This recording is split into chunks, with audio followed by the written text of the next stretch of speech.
सदियों पहले जब आधुनिक पाइपलाइन, मोटर और जलाशय नहीं थे, तब भारत के कई हिस्सों में पानी को सुरक्षित रखने के लिए ऐसी अनोखी संरचनाएं बनाई गईं जिन्हें बावड़ी कहा जाता है। लेकिन समय के साथ इनमें से कुछ बावड़ियां सिर्फ जल स्रोत नहीं रहीं, बल्कि इतिहास, वास्तुकला, लोक कथाओं और अनसुलझे रहस्यों का हिस्सा बन गईं। नमस्कार, आज के इस सफर में हम भारत की 10 सबसे रहस्यमयी और अद्भुत बावड़ियों के बारे में जानेंगे और समझेंगे कि आखिर इन्हें किस उद्देश्य से बनाया गया था तथा ये आज भी लोगों को क्यों आकर्षित करती हैं। वेलकम टू रहस्यमय सफर। नंबर 10। दिल्ली के व्यस्त कनॉट प्लेस क्षेत्र से कुछ ही दूरी पर मौजूद अग्रसेन की बावली भारत की सबसे प्रसिद्ध और रहस्यमयी बावड़ियों में से एक मानी जाती है। ऊंची ऊंची आधुनिक इमारतों के बीच स्थित यह प्राचीन संरचना मानो किसी दूसरे युग की कहानी सुनाती है।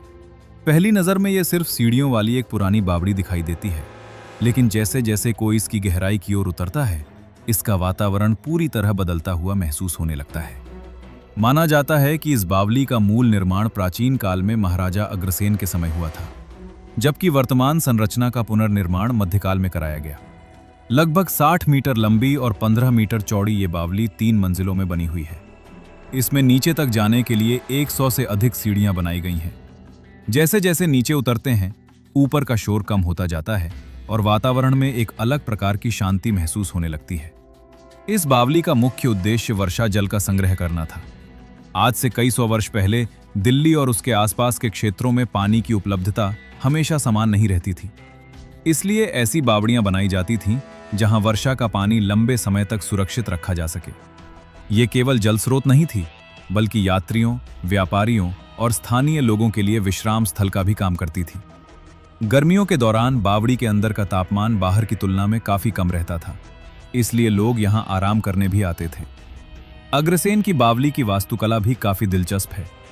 इसके दोनों ओर बने मेहराबदार गलियारे और पत्थर की दीवारें उस समय के निर्माण कौशल को दर्शाती हैं।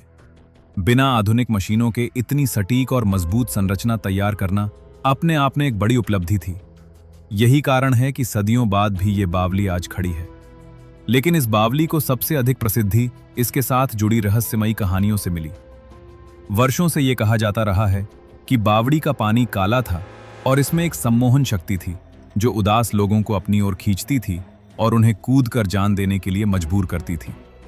हालांकि इन बातों का कोई ऐतिहासिक प्रमाण नहीं मिलता, लेकिन ऐसी कहानियों ने इस स्थान को लोगों की कल्पनाओं में एक अलग पहचान दे दी। इस ऐतिहासिक जगह के आसपास चमगादड़ों और कबूतरों की मौजूदगी और एकदम सन्नाटे के कारण इसे अक्सर भारत की रहस्यमयी और डरावनी जगहों में गिना जाता है। कई लोगों का मानना है कि यहाँ का वातावरण असामान्य रूप से शांत महसूस होता है। कुछ लोगों ने यह भी दावा किया कि उन्हें यहाँ अजीब सी अनुभूति हुई, जबकि कई विशेषज्ञों का मानना है कि गहरी संरचना, सीमित प्रकाश और नीचे जाते समय बदलता माहौल लोगों पर मनोवैज्ञानिक प्रभाव डाल सकता है।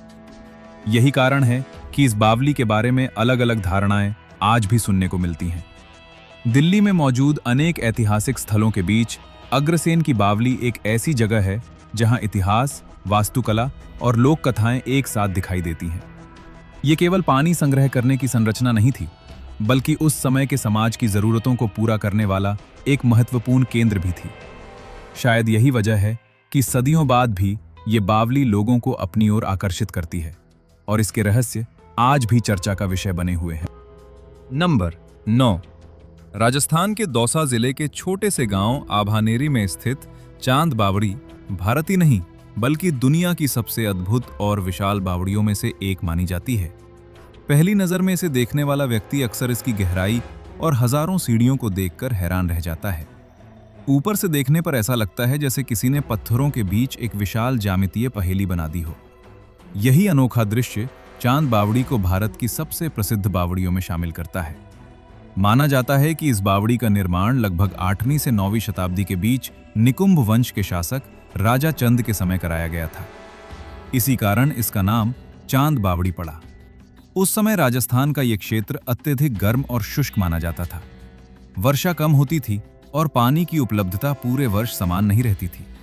ऐसे में लोगों को लंबे समय तक पानी उपलब्ध कराने के लिए इस विशाल संरचना का निर्माण किया गया। चांद बावड़ी को बनाने का सबसे बड़ा उद्देश्य वर्षा जल का संग्रह और संरक्षण था। बरसात के मौसम में इसमें पानी जमा किया जाता था और फिर पूरे वर्ष आसपास के लोग इसी पानी का उपयोग करते थे।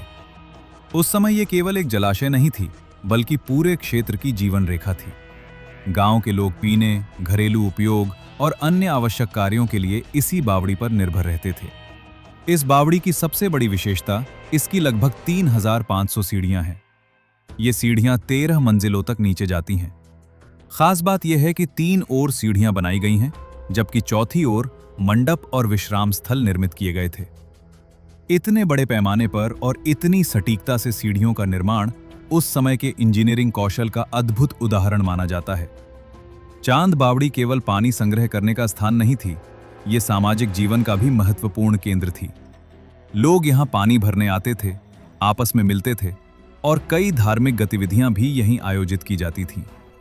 बावड़ी के पास स्थित हर्षद माता मंदिर इस बात का प्रमाण माना जाता है कि यह क्षेत्र केवल जल प्रबंधन का केंद्र नहीं, बल्कि सांस्कृतिक और धार्मिक गतिविधियों का भी महत्वपूर्ण स्थान था। एक और दिलचस्प बात यह है कि बावड़ी के अंदर का तापमान ऊपर की तुलना में कई डिग्री कम रहता है। राजस्थान की भीषण गर्मी में ये लोगों के लिए प्राकृतिक शीतल स्थान का काम करती थी। आज वैज्ञानिक भी मानते हैं कि इस प्रकार की संरचनाएं जल संरक्षण के साथ साथ प्राकृतिक तापमान नियंत्रण का भी बेहतरीन उदाहरण थी। चांद बावड़ी को रहस्यमयी बनाने वाली बात इसकी निर्माण तकनीक भी है। इतने विशाल आकार की संरचना को बिना आधुनिक मशीनों के बनाना आज भी आश्चर्य पैदा करता है। कई लोग जब इसकी हजारों सीढ़ियों को देखते हैं तो उन्हें विश्वास करना कठिन लगता है कि यह निर्माण 1000 वर्ष से भी अधिक पुराना है। इसकी ज्यामितीय बनावट इतनी सटीक है कि ऊपर से देखने पर हर कोण लगभग समान दिखाई देता है। समय के साथ इस बावड़ी के बारे में अनेक लोक कथाएं भी प्रचलित हुईं। कुछ कहानियों में कहा जाता है कि इतनी विशाल संरचना को साधारण मनुष्यों द्वारा बनाना संभव नहीं था। हालांकि इतिहासकार इन कथाओं को लोक विश्वास मानते हैं, लेकिन ऐसी कहानियों ने इस बावड़ी के रहस्य को और भी बढ़ा दिया है। आज चांद बावड़ी भारत की प्राचीन जल प्रबंधन प्रणाली का एक जीवित उदाहरण मानी जाती है। ये दिखाती है कि सदियों पहले भी लोग पानी की महत्ता को समझते थे और उसके संरक्षण के लिए असाधारण तकनीकों का उपयोग करते थे। हजारों सीढ़ियों से सजी ये बावड़ी केवल एक ऐतिहासिक स्मारक नहीं, बल्कि उस युग की बुद्धिमत्ता, वास्तुकला और दूरदर्शिता की शानदार कहानी भी है। नंबर 8, गुजरात के गांधीनगर के पास स्थित अडालजनी वाव भारत की सबसे खूबसूरत और रहस्यमयी बावड़ियों में गिनी जाती है।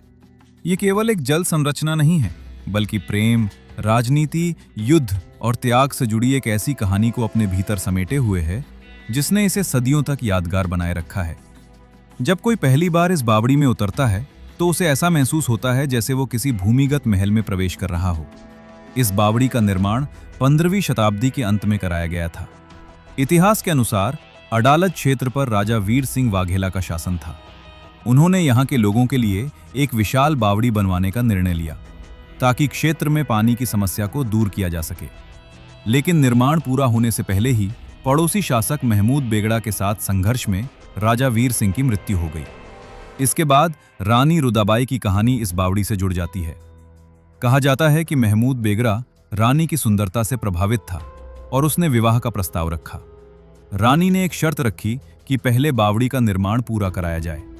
निर्माण पूरा होने के बाद रानी ने विवाह करने के बजाय इसी बावड़ी में कूदकर अपने जीवन का अंत कर लिया। यद्यपि इस कहानी के कुछ हिस्सों को लोक कथा माना जाता है, लेकिन ये कथा आज भी इस बावड़ी की पहचान का महत्वपूर्ण हिस्सा बनी हुई है। अडालजनी वाव का मुख्य उद्देश्य वर्षा जल का संग्रह करना और आसपास के लोगों को पूरे वर्ष पानी उपलब्ध कराना था। गुजरात के कई क्षेत्रों में गर्मी के दौरान पानी की कमी हो जाती थी, इसलिए ऐसी बावड़ियां बनाई जाती थीं जहां पानी लंबे समय तक सुरक्षित रह सके। ये बावड़ी स्थानीय लोगों, किसानों और यात्रियों के लिए एक महत्वपूर्ण जल स्रोत थी। इस बावड़ी की सबसे खास बात इसकी वास्तुकला है। ये 5 मंजिल गहरी है और इसके प्रत्येक स्तर पर बेहद सुंदर नक्काशी की गई है। दीवारों, स्तंभों और छतों पर फूलों, पशुओं, देवी देवताओं और दैनिक जीवन से जुड़े दृश्यों को पत्थर पर उकेरा गया है। इन नक्काशियों को देखकर ऐसा लगता है मानो पत्थर बोल रहे हों। विशेषज्ञों के अनुसार इस बावड़ी में हिंदू, जैन और इस्लामी स्थापत्य शैलियों का अनोखा मिश्रण दिखाई देता है। यही कारण है कि ये केवल एक जल संरचना नहीं, बल्कि सांस्कृतिक मेल जोल का भी प्रतीक मानी जाती है। उस समय अलग अलग कलात्मक परंपराओं का एक ही इमारत में दिखाई देना काफी असाधारण बात थी। बावड़ी के अंदर का वातावरण भी बेहद अलग महसूस होता है। जैसे जैसे नीचे उतरते हैं, तापमान कम होता जाता है। गर्मियों में ये जगह प्राकृतिक रूप से ठंडी रहती थी। यही वजह थी कि लोग यहाँ केवल पानी लेने नहीं आते थे, बल्कि आराम करने और सामाजिक गतिविधियों के लिए भी एकत्रित होते थे। इस बावड़ी के बारे में एक और दिलचस्प बात यह है कि इसमें प्रकाश और छाया का खेल पूरे दिन बदलता रहता है। ऊपर से आने वाली सूर्य की किरणें अलग अलग समय पर अलग अलग हिस्सों को प्रकाशित करती हैं। इससे इसकी नक्काशियां और भी आकर्षक दिखाई देती हैं। कई वास्तुकला विशेषज्ञ इसे मध्यकालीन भारत की सबसे उत्कृष्ट जल संरचनाओं में से एक मानते हैं। आज अडालजनी वाव केवल एक ऐतिहासिक स्मारक नहीं है, ये इस बात का प्रमाण है कि सदियों पहले जल संरक्षण को कितनी गंभीरता से लिया जाता था। साथ ही ये एक ऐसी कहानी भी सुनाती है जिसमें एक ओर लोगों की जरूरतों को पूरा करने वाली अद्भुत इंजीनियरिंग है, तो दूसरी ओर एक रानी से जुड़ी ऐसी लोक कथा है जिसने इस स्थान को रहस्य और भावनाओं से भर दिया है। शायद यही कारण है कि आज भी यहाँ आने वाले लोग इसकी सुंदरता के साथ साथ इसकी कहानी को भी लंबे समय तक याद रखते हैं। नंबर 7, राजस्थान के बूंदी शहर को अक्सर बावड़ियों का शहर कहा जाता है। यहाँ दर्जनों प्राचीन बावड़ियाँ मौजूद हैं, लेकिन उनमें से सबसे प्रसिद्ध और भव्य है रानी जी की बावड़ी। ये केवल पानी जमा करने की संरचना नहीं थी, बल्कि उस दौर की कला, स्थापत्य और सामाजिक व्यवस्था का एक शानदार उदाहरण भी थी। आज भी जब कोई इसके विशाल प्रवेश द्वार के सामने खड़ा होता है तो उसे एहसास होता है कि ये साधारण बावड़ी नहीं, बल्कि किसी राजमहल के हिस्से जैसी दिखाई देती है। रानी जी की बावड़ी का निर्माण 17वीं शताब्दी के अंत में रानी नाथावती जी ने करवाया था। रानी नाथावती बूंदी के शासक राव राजा अनिरुद्ध सिंह की रानी थी। उस समय राजस्थान के इस क्षेत्र में पानी की उपलब्धता हमेशा चुनौती बनी रहती थी, इसलिए लोगों को पूरे वर्ष पानी उपलब्ध कराने और वर्षा जल को संरक्षित रखने के लिए इस भव्य बावड़ी का निर्माण कराया गया। इस बावड़ी का मुख्य उद्देश्य जल संरक्षण था। बरसात के मौसम में इसमें बड़ी मात्रा में पानी जमा किया जाता था, जिसे बाद में स्थानीय लोग उपयोग करते थे। उस दौर में न तो आधुनिक जलाशय थे और न ही पाइपलाइन की व्यवस्था। ऐसे में बावड़ियां ही लोगों के जीवन का सबसे महत्वपूर्ण हिस्सा हुआ करती थीं। गांव और शहर के लोग पीने, घरेलू कार्यों और अन्य जरूरतों के लिए इन्हीं पर निर्भर रहते थे। रानी जी की बावड़ी लगभग 46 मीटर गहरी मानी जाती है। इसकी गहराई तक पहुंचने के लिए लंबी सीढ़ियां बनाई गई हैं, लेकिन इसकी सबसे बड़ी पहचान इसकी भव्य वास्तुकला है। प्रवेश द्वार पर बने विशाल तोरण, ऊंचे स्तंभ और पत्थरों पर उकेरी गई बारीक नक्काशी इसे राजस्थान की सबसे सुंदर बावड़ियों में शामिल करती है।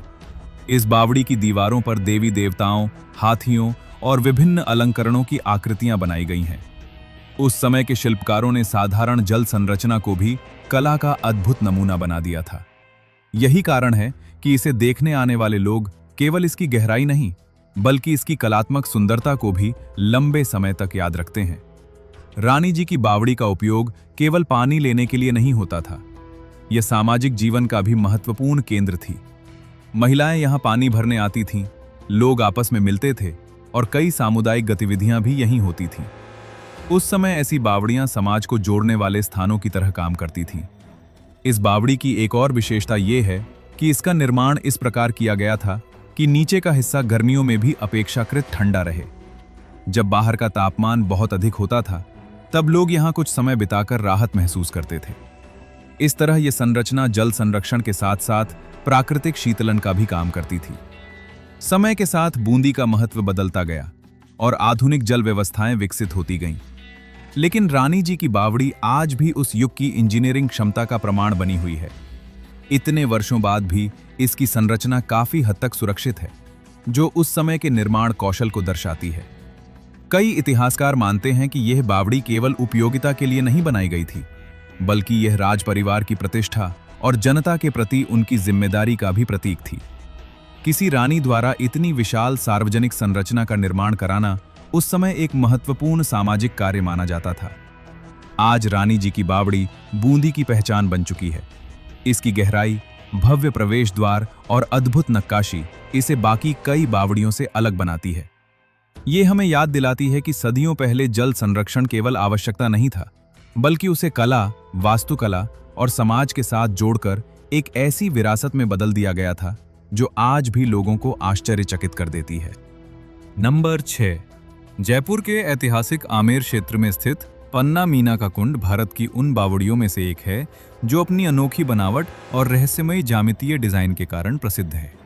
पहली नज़र में ये एक साधारण सीढ़ी नुमा जलाशय जैसा दिखाई देता है, लेकिन जैसे ही इसकी संरचना को ध्यान से देखा जाता है, इसकी असाधारण इंजीनियरिंग लोगों को हैरान कर देती है। यही वजह है कि ये कुंड आज भी इतिहास प्रेमियों, वास्तुकला विशेषज्ञों और पर्यटकों के लिए आकर्षण का केंद्र बना हुआ है। माना जाता है कि इस कुंड का निर्माण लगभग 16वीं शताब्दी के आसपास कराया गया था। उस समय आमेर क्षेत्र राजपूत शासकों के अधीन था और पानी की उपलब्धता सुनिश्चित करना एक महत्वपूर्ण आवश्यकता थी। राजस्थान का ये इलाका लंबे समय से सीमित वर्षा और गर्म जलवायु के लिए जाना जाता रहा है, इसलिए यहाँ ऐसी जल संरचनाएं विकसित की गईं जो वर्षा के पानी को लंबे समय तक सुरक्षित रख सकें। पन्ना मीना का कुंड मुख्य रूप से वर्षा जल संग्रह और स्थानीय लोगों की जल आवश्यकताओं को पूरा करने के लिए बनाया गया था। बरसात के दौरान इसमें पानी जमा होता था और फिर पूरे वर्ष इसका उपयोग किया जाता था।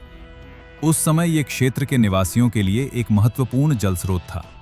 पानी की हर बूंद की कीमत समझी जाती थी और इसी सोच के साथ ऐसी संरचनाओं का निर्माण किया जाता था। इस कुंड की सबसे बड़ी विशेषता इसकी सीढ़ियां हैं। चारों ओर बनी सीढ़ियां इतनी सटीक ज्यामितीय शैली में बनाई गई हैं कि उन्हें देखकर आधुनिक इंजीनियर भी प्रभावित हो जाते हैं। कहा जाता है कि एक बार जिस दिशा की सीढ़ियों से नीचे उतरें, उसी रास्ते से वापस ऊपर आना आसान नहीं लगता।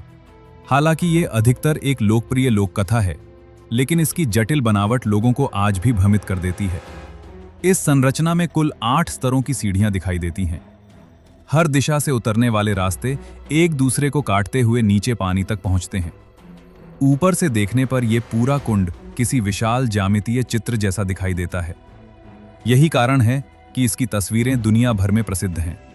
पन्ना मीना का कुंड केवल पानी संग्रह करने की जगह नहीं था, ये स्थानीय समाज का एक महत्वपूर्ण मिलन स्थल भी था। महिलाएं यहां पानी भरने आती थीं, लोग सामाजिक बातचीत करते थे और कई बार छोटे सामुदायिक आयोजन भी यहीं होते थे। उस समय ऐसे जलाशय गांव और शहर के सामाजिक जीवन का महत्वपूर्ण हिस्सा हुआ करते थे। एक दिलचस्प तथ्य यह भी है कि यह कुंड आमेर किले के काफी करीब स्थित है। माना जाता है कि इसका उपयोग आमेर के निवासियों और आसपास के क्षेत्रों के लोगों द्वारा किया जाता था। किले के आसपास बड़ी आबादी रहती थी और उन्हें नियमित रूप से पानी उपलब्ध कराने के लिए ऐसी संरचनाएं बेहद जरूरी थी। इस कुंड के बारे में कई स्थानीय कहानियां भी सुनने को मिलती हैं। कुछ लोग मानते हैं कि इसकी सीढ़ियों का रहस्य आज भी पूरी तरह समझा नहीं गया है। वहीं विशेषज्ञों का मानना है कि ये भ्रम इसकी अत्यंत संतुलित और सममितीय डिजाइन के कारण पैदा होता है। वास्तव में यही डिजाइन इस कुंड को अन्य बावड़ियों से अलग बनाती है। सदियों पहले बिना आधुनिक उपकरणों के इतनी सटीक संरचना तैयार करना अपने आप में बड़ी उपलब्धि थी। ये दर्शाता है कि उस समय के वास्तुकार केवल पानी संग्रह करने की व्यवस्था नहीं बना रहे थे, बल्कि वे सौंदर्य और गणितीय संतुलन का भी पूरा ध्यान रखते थे। आज पन्ना मीना का कुंड भारत की प्राचीन जल प्रबंधन प्रणाली का एक शानदार उदाहरण माना जाता है। ये हमें बताता है कि जल संरक्षण को किस स्तर की गंभीरता और रचनात्मकता के साथ देखा जाता था। अपनी रहस्यमयी सीढ़ियों, अद्भुत ज्यामिति और ऐतिहासिक महत्व के कारण ये कुंड आज भी आमेर की सबसे अनोखी धरोहरों में गिना जाता है। नंबर 5। राजस्थान के नीले शहर के नाम से मशहूर जोधपुर में स्थित तोरजी का झालरा एक ऐसी बावड़ी है जो इतिहास, जल प्रबंधन और शाही विरासत की अनोखी कहानी सुनाती है। आज ये पर्यटकों के बीच एक लोकप्रिय स्थान है, लेकिन जब इसका निर्माण हुआ था तब इसका महत्व केवल एक ऐतिहासिक स्मारक का नहीं, बल्कि पूरे शहर के लिए जीवनदायिनी जल व्यवस्था का था। तोरजी का झालरा 18वीं शताब्दी में बनवाया गया था। इसका निर्माण महाराजा अभय सिंह की रानी महारानी तंवरजी ने करवाया था। माना जाता है कि इसी कारण इसका नाम तोरजी पड़ा। उस समय राजस्थान के अधिकांश हिस्सों की तरह जोधपुर भी पानी की कमी की समस्या से जूझता था। वर्षा सीमित होती थी और लोगों को पूरे वर्ष पानी उपलब्ध कराना किसी भी शासक के लिए बड़ी चुनौती होती थी। इस बावड़ी को बनाने का मुख्य उद्देश्य वर्षा जल का संग्रह करना और शहर के लोगों को एक स्थायी जल स्रोत उपलब्ध कराना था। बरसात के दौरान इसमें बड़ी मात्रा में पानी जमा होता था और फिर इसका उपयोग कई महीनों तक किया जाता था। उस दौर में ऐसी बावड़ियां केवल सुविधाजनक नहीं थीं, बल्कि लोगों के अस्तित्व के लिए आवश्यक थीं। तोरजी का झालरा लगभग 200 वर्ष से भी अधिक पुरानी संरचना है। इसकी 200 फीट गहराई तक जाने वाली सीढ़ियां और लाल बलुआ पत्थर से निर्मित दीवारें आज भी इसकी भव्यता को दर्शाती हैं। जैसे जैसे कोई नीचे उतरता है, उसे एहसास होता है कि ये केवल पानी रखने का स्थान नहीं था, बल्कि इसे सौंदर्य और उपयोगिता दोनों को ध्यान में रखकर बनाया गया था। इस बावड़ी की वास्तुकला में राजपूत शैली की झलक स्पष्ट दिखाई देती है। दीवारों और किनारों पर की गई नक्काशी उस समय के शिल्पकारों की प्रतिभा को दर्शाती है। हालांकि ये रानी की वाव या अडालजनी वाव जैसी अत्यधिक सजावटी नहीं है, लेकिन इसकी सादगी और संतुलित निर्माण शैली इसे विशेष बनाती है। तोरजी का झालरा सामाजिक जीवन का भी महत्वपूर्ण केंद्र था। लोग यहाँ पानी भरने आते थे, यात्रियों को विश्राम मिलता था और स्थानीय समुदाय का बड़ा हिस्सा यहाँ एकत्रित होता था। उस समय जलस्रोत केवल पानी का माध्यम नहीं होते थे, बल्कि समाज को जोड़ने वाले स्थान भी होते थे। एक समय ऐसा भी आया जब ये बावड़ी धीरे धीरे उपेक्षित हो गई। वर्षों तक इसमें मिट्टी और मलबा जमा होता रहा। कई लोगों को ये तक पता नहीं था कि इसके नीचे कितनी विशाल संरचना छिपी हुई है। बाद में संरक्षण कार्यों के दौरान इसे फिर से साफ किया गया और इसकी मूल भव्यता काफी हद तक सामने आई। आज जब लोग इस बावड़ी को देखते हैं तो उन्हें विश्वास करना कठिन लगता है कि कभी ये संरचना लगभग पूरी तरह मिट्टी के नीचे दब चुकी थी। इसके पुनरुद्धार के बाद ये जोधपुर की सबसे चर्चित ऐतिहासिक धरोहरों में शामिल हो गई है। तोरजी का झालरा इस बात का शानदार उदाहरण है कि पुराने समय में जल संरक्षण को कितनी दूरदर्शिता के साथ देखा जाता था। आधुनिक तकनीक के बिना भी ऐसे जल स्रोत बनाए गए जो दशकों तक हजारों लोगों की जरूरतें पूरी कर सकते थे। यही कारण है कि आज भी जल प्रबंधन के विशेषज्ञ इन संरचनाओं का अध्ययन करते हैं। जोधपुर के इतिहास में कई महल, किले और स्मारक प्रसिद्ध हैं, लेकिन तोरजी का झालरा एक अलग महत्व रखता है। यह हमें याद दिलाता है कि किसी भी शहर की असली ताकत केवल उसके किलों में नहीं, बल्कि उन व्यवस्थाओं में भी होती है जो आम लोगों के जीवन को बेहतर बनाती हैं। सदियों बाद भी ये बावड़ी उसी बुद्धिमत्ता और दूरदर्शिता की गवाही देती है, जिसके कारण राजस्थान के लोग कठिन जलवायु में भी अपने जीवन को सफलतापूर्वक संचालित कर सकें। नंबर 4, दिल्ली के दक्षिणी हिस्से में स्थित मेहरौली पुरातत्व क्षेत्र अपने अंदर कई ऐतिहासिक रहस्य समेटे हुए है। इन्हीं में से एक है राजौन की बावली।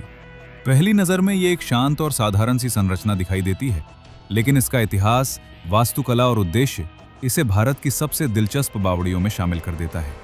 सदियों पुरानी ये बावड़ी आज भी उस दौर की कहानी सुनाती है जब पानी केवल एक संसाधन नहीं, बल्कि सभ्यता की सबसे बड़ी जरूरत हुआ करता था। राजौन की बावली का निर्माण सन 1506 के आसपास लोदी काल में कराया गया था। इसका निर्माण दौलत खान नामक एक प्रभावशाली अधिकारी ने करवाया था, जो उस समय दिल्ली सल्तनत से जुड़े हुए थे। ये वो दौर था जब दिल्ली लगातार बढ़ रही थी और शहर में रहने वाले लोगों, यात्रियों तथा व्यापारियों के लिए विश्वसनीय जल स्रोतों की आवश्यकता बढ़ती जा रही थी। इस बावड़ी को बनाने का मुख्य उद्देश्य वर्षा जल का संग्रह करना और आसपास के लोगों को पूरे वर्ष पानी उपलब्ध कराना था। उस समय आधुनिक जलापूर्ति प्रणाली नहीं थी, इसलिए ऐसी बावड़ियां शहर के जीवन का महत्वपूर्ण हिस्सा होती थीं। बरसात के दौरान इनमें पानी जमा होता था और फिर लंबे समय तक उसका उपयोग किया जाता था। राजौन शब्द को लेकर भी एक रोचक मान्यता प्रचलित है। कहा जाता है कि बाद के वर्षों में इस क्षेत्र में राजमिस्त्री या पत्थर का काम करने वाले कारीगर बड़ी संख्या में आने लगे थे, जिन्हें स्थानीय भाषा में ऐसे कारीगरों को राज कहा जाता था। शुरुआत तक इस जगह का इस्तेमाल इन्हीं स्थानीय राजमिस्त्रियों द्वारा निवास और विश्राम के रूप में किया जाता था। इसी कारण धीरे धीरे इस बावड़ी को राजौन की बावली कहा जाने लगा। हालांकि इतिहासकारों के बीच इस नाम को लेकर अलग अलग मत भी मिलते हैं। ये बावड़ी 3 मंजिलों वाली संरचना है। इसकी सबसे खास बात यह है कि इसे केवल जलाशय के रूप में नहीं बनाया गया था, बल्कि इसके किनारों पर मेहराबदार गलियारे और विश्राम स्थल भी निर्मित किए गए थे। यहाँ आने वाले यात्री आराम कर सकते थे और गर्मी से राहत पा सकते थे। इस प्रकार यह स्थान पानी और विश्राम दोनों की जरूरतों को पूरा करता था। जब कोई इसकी सीढ़ियों से नीचे उतरता है तो उसे महसूस होता है कि तापमान धीरे धीरे कम होता जा रहा है। यही कारण था कि गर्मियों के दौरान लोग यहाँ समय बिताना पसंद करते थे। ये प्राकृतिक शीतलन प्रणाली उस समय की इंजीनियरिंग समझ का उत्कृष्ट उदाहरण मानी जाती है। राजौन की बावली की वास्तुकला लोदी काल की विशेषताओं को दर्शाती है। इसमें उपयोग किए गए पत्थर, मेहराब और संतुलित डिजाइन उस युग की निर्माण शैली को स्पष्ट रूप से दिखाते हैं। ये संरचना भव्यता के बजाय मजबूती और उपयोगिता पर अधिक ध्यान देती है। शायद यही कारण है कि 500 वर्षों से अधिक समय बीत जाने के बाद भी इसका बड़ा हिस्सा आज सुरक्षित है। इस बावड़ी के आसपास कई अन्य ऐतिहासिक संरचनाएं भी मौजूद हैं। यही वजह है कि ये पूरा क्षेत्र इतिहासकारों और पुरातत्वविदों के लिए विशेष महत्व रखता है। यहाँ खड़े होकर ऐसा महसूस होता है जैसे समय कुछ पल के लिए रुक गया हो और पुरानी दिल्ली की झलक फिर से जीवित हो उठी हो।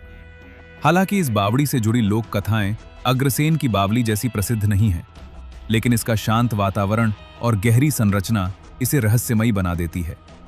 कई पर्यटक यहाँ केवल इसकी वास्तुकला देखने नहीं आते, बल्कि उस वातावरण को महसूस करने आते हैं जो सदियों से लगभग वैसा ही बना हुआ है।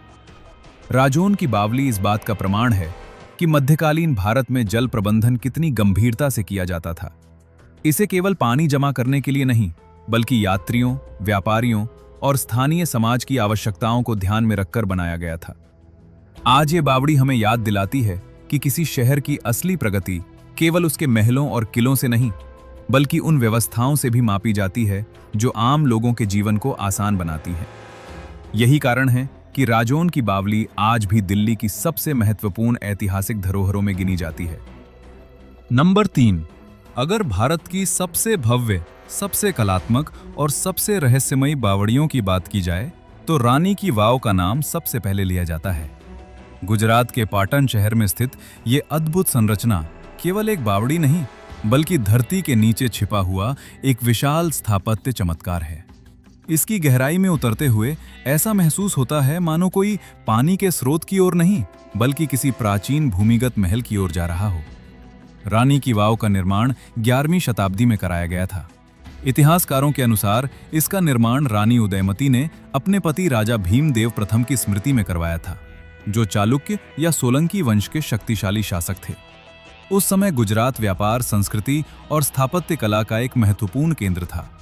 इसी दौर में इस असाधारण बावड़ी का निर्माण हुआ। इस बावड़ी को बनाने का मुख्य उद्देश्य वर्षा जल का संग्रह और संरक्षण था। लेकिन रानी की वाव केवल एक जल संरचना बनकर नहीं रह गई।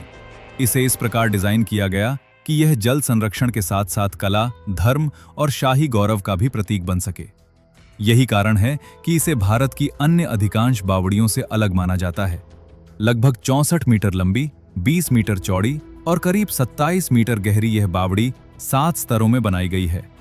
जैसे जैसे कोई नीचे उतरता है, उसे दीवारों और स्तंभों पर बनी हजारों नक्काशियां दिखाई देती हैं। इन नक्काशियों में देवी देवताओं, अवतारों, अप्सराओं, ऋषियों और विभिन्न पौराणिक दृश्यों को दर्शाया गया है।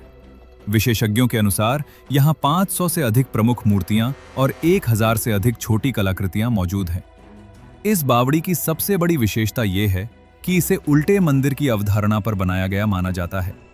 सामान्य मंदिरों में लोग ऊपर की ओर बढ़ते हैं, लेकिन यहाँ श्रद्धा और आध्यात्मिकता का प्रतीकात्मक मार्ग नीचे की ओर जाता है। यही कारण है कि कई इतिहासकार इसे केवल जलाशय नहीं, बल्कि आध्यात्मिक वास्तुकला का भी अद्भुत उदाहरण मानते हैं।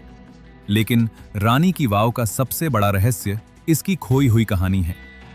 निर्माण के कुछ समय बाद सरस्वती नदी में आई बाढ़ों के कारण ये विशाल संरचना धीरे धीरे मिट्टी और गाद के नीचे दब गई। सदियों तक लोगों को ये तक पता नहीं था कि धरती के नीचे इतनी भव्य बावड़ी मौजूद है। समय बीतता गया और यह पूरी तरह इतिहास की परतों में छिप गई। फिर 20वीं शताब्दी में पुरातत्व विभाग द्वारा खुदाई शुरू की गई। जैसे जैसे मिट्टी हटाई गई, एक के बाद एक अद्भुत नक्काशियां और विशाल संरचनाएं सामने आगे भी हैरान रह गए कि सदियों तक दबे रहने के बावजूद इसकी कला और स्थापत्य इतनी अच्छी स्थिति में सुरक्षित कैसे रहे। ये खोज भारतीय पुरातत्व के सबसे महत्वपूर्ण पुनर्खोजों में गिनी जाती है। रानी की वाव केवल सुंदर ही नहीं, बल्कि तकनीकी रूप से भी अत्यंत उन्नत थी। इसके निर्माण में जल स्तर, भूमि की मजबूती और पानी के प्रवाह जैसी बातों का विशेष ध्यान रखा गया था। यह दर्शाता है कि उस समय के इंजीनियर जल प्रबंधन की गहरी समझ रखते थे। रानी की वाव की भव्यता का अंदाजा इसी बात से लगाया जा सकता है कि ये बावड़ी यूनेस्को विश्व धरोहर सूची में शामिल है और इसकी तस्वीर भारत के 100 रुपए के नोट के पीछे भी छपी हुई है। आज दुनिया भर से लोग इसे देखने आते हैं। कई वास्तुकार और इतिहासकार इसे भारतीय शिल्पकला की सर्वोच्च उपलब्धियों में से एक मानते हैं। इसकी प्रत्येक दीवार, प्रत्येक स्तंभ और प्रत्येक मूर्ति एक अलग कहानी सुनाती है। रानी की वाव इस बात का जीवंत प्रमाण है कि प्राचीन भारत में जल संरक्षण केवल उपयोगिता का विषय नहीं था। उसे कला, संस्कृति, धर्म और विज्ञान के साथ जोड़कर ऐसी संरचनाएं बनाई जाती थीं जो हजार वर्षों बाद भी लोगों को आश्चर्यचकित कर सकें। शायद यही कारण है कि रानी की वाव को केवल एक बावड़ी नहीं, बल्कि धरती के नीचे छिपे हुए एक अद्भुत स्थापत्य खजाने के रूप में देखा जाता है। नंबर 2, राजस्थान के अलवर जिले में स्थित नीमराना बावड़ी भारत की सबसे विशाल और कम चर्चित बावड़ियों में से एक मानी जाती है। अधिकांश लोग नीमराना का नाम सुनते ही वहां के प्रसिद्ध किले के बारे में सोचते हैं, लेकिन इसी क्षेत्र में मौजूद यह ऐतिहासिक बावड़ी भी अपने आप में एक अद्भुत स्थापत्य धरोहर है। इसकी विशालता और बहुस्तरीय संरचना इसे अन्य कई बावड़ियों से अलग पहचान देती है। माना जाता है कि इस बावड़ी का निर्माण लगभग 18वीं शताब्दी में नीमराना के राजाओं, चौहान शासकों द्वारा करवाया गया था। उस समय नीमराना क्षेत्र व्यापारिक मार्गों से जुड़ा हुआ था और यहाँ यात्रियों की आवाजाही काफी रहती थी। ऐसे में एक ऐसे जल स्रोत की आवश्यकता थी जो स्थानीय लोगों के साथ साथ दूर दराज से आने वाले यात्रियों की जरूरतें भी पूरी कर सके। इसी उद्देश्य से इस विशाल बावड़ी का निर्माण कराया गया। नीमराना बावड़ी की सबसे बड़ी विशेषता इसकी कई मंजिलों वाली संरचना है। इसमें एक के बाद एक कई स्तर बनाए गए हैं जो नीचे जल स्रोत तक पहुंचते हैं। ऊपर से देखने पर यह किसी भूमिगत महल जैसी दिखाई देती है। जैसे जैसे नीचे उतरते हैं, इसकी वास्तविक विशालता का अंदाजा होने लगता है। इस बावड़ी का मुख्य उद्देश्य वर्षा जल का संरक्षण और जल आपूर्ति था। राजस्थान के अन्य क्षेत्रों की तरह यहां भी पानी एक बहुमूल्य संसाधन था। बरसात के दौरान पानी को संरक्षित करके लंबे समय तक उपयोग में लाने के लिए ऐसी संरचनाएं बनाई जाती थीं। ये बावड़ी उस समय के लोगों की दूरदर्शिता का प्रमाण है। विशेषज्ञों के अनुसार इस बावड़ी में केवल पानी जमा करने की व्यवस्था नहीं थी, बल्कि इसे इस प्रकार डिजाइन किया गया था कि पानी लंबे समय तक अपेक्षाकृत स्वच्छ और सुरक्षित बना रहे। इसके विभिन्न स्तरों के कारण जल संरक्षण की क्षमता भी काफी अधिक थी। इतिहास में यह स्थान यात्रियों के विश्राम स्थल के रूप में भी जाना जाता था।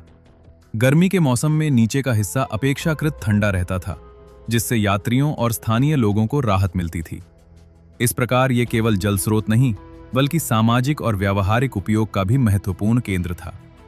समय के साथ ये बावड़ी उपेक्षा का शिकार हो गई और कई वर्षों तक इसकी ओर बहुत कम ध्यान दिया गया। लेकिन हाल के दशकों में इसके ऐतिहासिक महत्व को फिर से पहचाना गया। आज इसे राजस्थान की महत्वपूर्ण जल धरोहरों में गिना जाता है। नीमराना बावड़ी हमें ये याद दिलाती है कि प्राचीन भारत में जल संरक्षण केवल तकनीक नहीं, बल्कि जीवन जीने की एक सुविचारित व्यवस्था थी। इसकी विशालता, बहुस्तरीय डिजाइन और ऐतिहासिक महत्व इसे भारत की सबसे दिलचस्प बावड़ियों में शामिल करते हैं। यही कारण है कि इतिहास और वास्तुकला में रुचि रखने वाले लोगों के लिए ये स्थान किसी छिपे हुए खजाने से कम नहीं माना जाता। नंबर 1, गुजरात के अहमदाबाद शहर में स्थित दादा हरीर वाव उन बावड़ियों में से एक है जो पहली नजर में जितनी सुंदर दिखाई देती है, वास्तविकता में उससे कहीं अधिक अद्भुत है। जमीन की सतह से देखने पर यह एक साधारण प्रवेश द्वार जैसी लग सकती है, लेकिन जैसे जैसे कोई इसकी सीढ़ियों से नीचे उतरता है, उसके सामने पत्थरों में तराशी गई एक ऐसी दुनिया खुलती जाती है जो 500 वर्षों से भी अधिक समय से इतिहास को अपने भीतर संजोए हुए है। इस बावड़ी का निर्माण सन 1499 के आसपास कराया गया था। इतिहासकारों के अनुसार इसका निर्माण बाई हरीर सुल्तानी नामक महिला ने करवाया था, जो गुजरात सल्तनत के शासक महमूद बेगड़ा के शाही परिवार से जुड़ी हुई थी। उस समय अहमदाबाद तेजी से विकसित हो रहा था और बढ़ती आबादी के लिए विश्वसनीय जल स्रोतों की आवश्यकता थी। इसी आवश्यकता को ध्यान में रखते हुए इस विशाल बावड़ी का निर्माण कराया गया। दादा हरीर वाव का मुख्य उद्देश्य वर्षा जल को एकत्रित करना और पूरे वर्ष लोगों को पानी उपलब्ध कराना था। उस समय आधुनिक जलापूर्ति व्यवस्था नहीं थी, इसलिए ऐसी बावड़ियां शहरों के लिए जीवन रेखा का काम करती थीं। स्थानीय निवासी, व्यापारी और दूर दराज से आने वाले यात्री सभी इस जल स्रोत पर निर्भर रहते थे। इस बावड़ी की सबसे बड़ी विशेषता इसकी स्थापत्य कला है। लगभग 5 मंजिल गहरी ये संरचना नीचे तक जाती है और हर स्तर पर शानदार नक्काशी देखने को मिलती है। इसके स्तंभ, मेहराब और दीवारें इतनी बारीकी से तराशी गई हैं कि आज भी उन्हें देखकर आश्चर्य होता है। खास बात यह है कि इसमें हिंदू और इस्लामी स्थापत्य शैलियों का अनूठा मिश्रण दिखाई देता है। यही वजह है कि ये केवल एक जल संरचना नहीं बल्कि सांस्कृतिक मेलजोल का भी प्रतीक मानी जाती है। जब कोई इस बावड़ी में नीचे उतरता है तो उसे तापमान में स्पष्ट अंतर महसूस होता है। ऊपर की गर्म हवा की तुलना में नीचे का वातावरण काफी ठंडा रहता है। ये कोई संयोग नहीं था। उस समय के वास्तुकारों ने इसे इस प्रकार डिजाइन किया था कि पानी लंबे समय तक सुरक्षित रहे और लोग भीषण गर्मी से राहत प्राप्त कर सकें। इस दृष्टि से यह संरचना जल संरक्षण और प्राकृतिक शीतलन दोनों का उत्कृष्ट उदाहरण है। दादा हरीर वाव की दीवारों पर कई शिलालेख भी मौजूद हैं। इनमें से कुछ संस्कृत भाषा में हैं, जबकि कुछ अरबी और फारसी लिपि में लिखे गए हैं। ये बात अपने आप में बेहद दिलचस्प है, क्योंकि इससे उस समय के सांस्कृतिक और सामाजिक वातावरण की झलक मिलती है। एक ही संरचना में विभिन्न भाषाओं का उपयोग ये दर्शाता है कि यह स्थान अनेक समुदायों के लिए महत्वपूर्ण था। इस बावड़ी के बारे में एक रोचक तथ्य ये भी है कि इसकी गहराई में खड़े होकर ऊपर देखने पर स्तंभों और मेहराबों की परतें एक अनोखा दृश्य प्रस्तुत करती हैं। प्रकाश और छाया का ये खेल दिन भर बदलता रहता है। सुबह, दोपहर और शाम के समय इसकी बनावट अलग अलग रूप में दिखाई देती है। यही कारण है कि कई फोटोग्राफर और वास्तुकला विशेषज्ञ इसे भारत की सबसे सुंदर बावड़ियों में से एक मानते हैं। समय के साथ कई प्राचीन जल संरचनाएं नष्ट हो गईं, लेकिन दादा हरीर वाव अपेक्षाकृत अच्छी स्थिति में बची रही। इसकी मजबूत निर्माण शैली और संरक्षण प्रयासों के कारण आज भी इसकी मूल भव्यता को देखा जा सकता है। ये उस युग की इंजीनियरिंग क्षमता का प्रमाण है जब बिना आधुनिक मशीनों के इतनी जटिल संरचनाएं बनाई जाती थीं। दादा हरीर वाव हमें यह भी सिखाती है कि प्राचीन भारत में जल संरक्षण को केवल तकनीकी आवश्यकता नहीं माना जाता था, उसे कला, वास्तुकला और समाज के साथ जोड़कर देखा जाता था। यही कारण है कि एक साधारण जलाशय को भी इतनी सुंदरता और भव्यता के साथ बनाया गया कि वो सदियों बाद भी लोगों को आकर्षित करता रहे। आज ये बावड़ी अहमदाबाद की सबसे महत्वपूर्ण ऐतिहासिक धरोहरों में गिनी जाती है।